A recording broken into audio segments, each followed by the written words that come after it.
you currently own an Infiniti Q50, whether it's a VQ37 or a 3.0T, it doesn't matter. You need to start thinking about selling that thing. What's going on, guys? Welcome back to the channel in the wife's mobile command center today.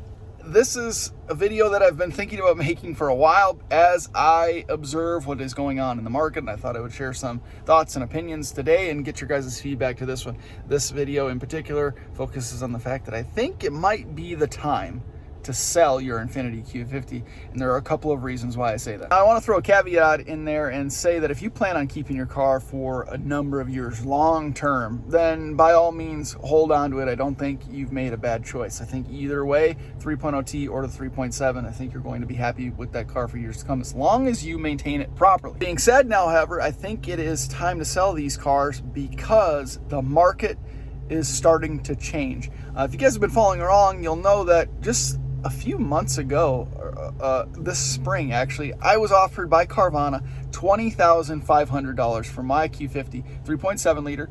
At the time, just under 70,000 miles, right at almost 76,000 miles at this point, so not a whole lot of change, but I was just recently offered $15,500 for the same car.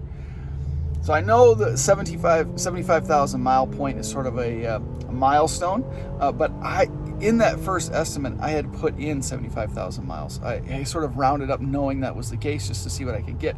So in just 5 or 6 months, we'll even say 4 to 6 months time, the value, according to Carvana, in the same location has reduced by $5,000. That's crazy. You're gonna hold on to that car for a number of years, no big deal, hold on to it. But if you still owe some money on your car, maybe $15,000 or $14,000, depending on the year and when you took out the loan, but you could potentially sell the car for $18,000 or $19,500, or in my case, $20,500, you might actually make out really well with this car. I mean, for me, I paid $19,995 for my car. It was like $21,000 out the door, tax, title, and license.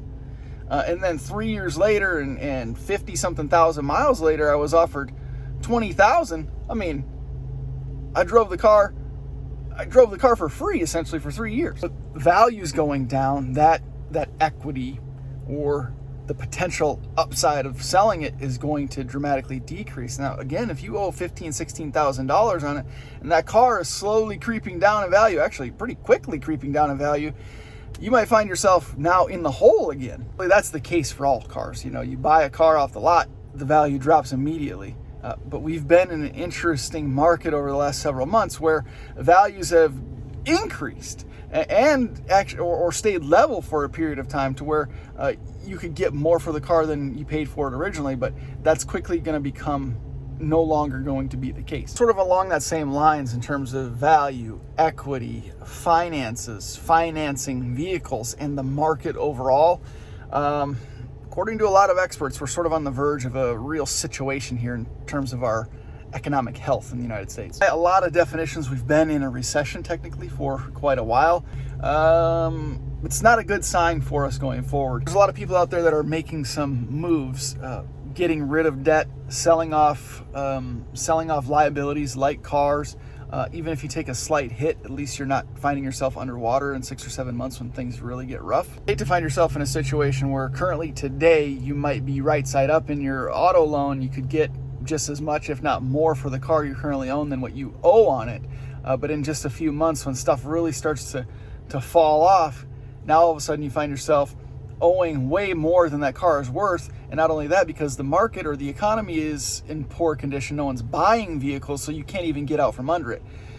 And God forbid you lose your job or you run into some financial situations that cause you to struggle to pay on anything, let alone your car note. So I'm not one of those big conspiracy theorists or someone that sort of tries to propagate fear and be a fear monger and stuff, but just kind of watching how things are going with the market and the economy, it is a little bit nerve-wracking, to be quite honest. I think the economy will eventually recover, so it's sort of a long game. Of course it's going to recover. I shouldn't say I think it's going to eventually. It will. Of course it will recover, but there might be a period of pain. So my third and final reason is even bigger than that, because it's more of a long-term situation, and that is that I think if you haven't owned one already, you should consider purchasing something that's factory fast, quotes, factory fast. Automotive enthusiast at all, you know that our government, and the EPA specifically, has come after cars and come after enthusiasts for modifying vehicles. They've come after tuners and parts manufacturers and dealers for being, for not being emissions compliant, right? This is really a serious thing in California and New York, places like that. California in particular, we've seen just in the last couple of weeks even more tuners be targeted by the henchmen of the EPA. They're really cracking down and coming after people. So we're going to get to a point that even if you are still allowed to purchase internal combustion engine vehicles like our Q50s, they're really going to be strict on what you're able to do to it. So obviously, guys in California know, some people in Canada have expressed difficulties in getting performance parts, even upgraded air filters, for crying out loud, or catback systems, or even axleback systems that have nothing to do with emissions, but you can't get them because it's connected to the emissions system in one way, whether it's flowing into and through or out of. It doesn't matter that it doesn't impact the emissions of your vehicle, it's attached to it. So therefore, you can't have it. I don't want to push fear and stir up a lot of panic, but I mean, there's people out there, shops out there already that are being targeted by the EPA, and it's going to eventually make it trickle. It's going to trickle its way down to us as enthusiasts. And so we're going to be left with a couple of options. Drive our Q50s as they are. Bring them back to factory specifications so we don't get ourselves into trouble. Purchase an electric vehicle. Or get a factory fast vehicle, something that is emissions compliant from the factory, like a Mustang GT or Corvette or Porsche, if you can go up to that level, or a Camaro, or whatever the case may be. Challenger, if you want to go that route. They're fast from the factory, and you'd be comfortable with it, or you'd enjoy it as it was and not have to try to push additional performance out of it, or increase horsepower. It sucks, but that's kind of a feeling. We're forced with the Q50 to change things up in order to produce a lot of power. In stock form, even the 3.0T is not all that impressive. Even the Red Sport 400 is not all that impressive when you compare it to one of those Mustang GTs with the 10-speed.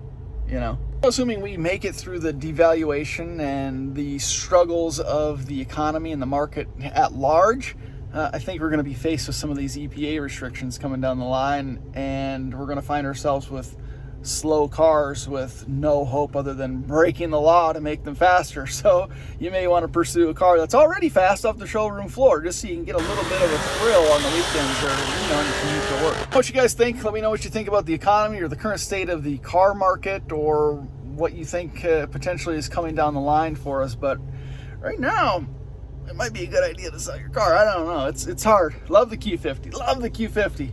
But let me know you guys' thoughts down below. I appreciate you watching this one. Hope you stick around for some more videos to come on Speed Culture Studios. Appreciate it. See you in the next one.